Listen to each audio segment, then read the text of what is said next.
restaurants now are booming. People are walking. Thank you. কাতারে হামলার পর বিশ্বের অধিকাংশ দেশ থেকে নিন্দা জানানো হলেও ফিলিস্তিন বা ইয়েমেনের ক্ষেত্রে সম্পূর্ণ ব্যতিক্রম দেখা যায়। এমনকি আরবের নেতারা ফিলিস্তিন ইস্যুতে খুব বেশি মুখ খোলেন না। আবার কাতারে হামলার ঘটনা ইসরায়েলকে সতর্ক হওয়ার পরামর্শ দিয়েছেন যুক্তরাষ্ট্রের প্রেসিডেন্ট ডোনাল্ড ট্রাম্প। এমনটা ফিলিস্তিনের ক্ষেত্রে দেখা যায়নি। ফিলিস্তিনকে তিল তিল করে শেষ করেছে ইসরায়েল। অসলো চুক্তি অনুসারে ফিলিস্তিন সামরিক বাহিনী গঠন করতে পারেনি, পাশাপাশি আন্তর্জাতিক মহলে কূটনৈতিক তৎপরতাও চালাতে পারেনি দেশটি।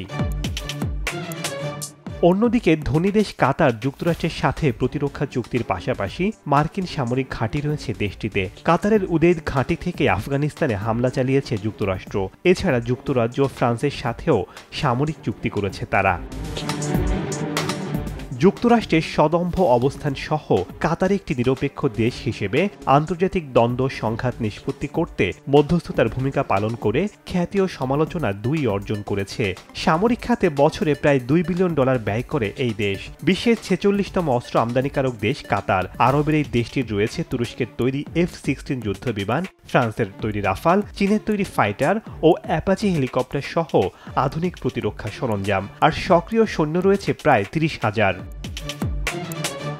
সরাসরি সংঘাত ইসরায়েল কাতারের তুলনায় অনেক বেশি শক্তিশালী হলেও কাতারের প্রভাব আসে কূটনৈতিক মধ্যস্থতা, আঞ্চলিক জ্বালানি নিয়ন্ত্রণ, কয়েকটি দেশের সাথে সামরিক চুক্তি এবং মার্কিন ঘাঁটির উপস্থিতির কারণে, যা ইসরায়েলও উপেক্ষা করতে পারে না। শেখ সাদি মারজান, সময় সংবাদ।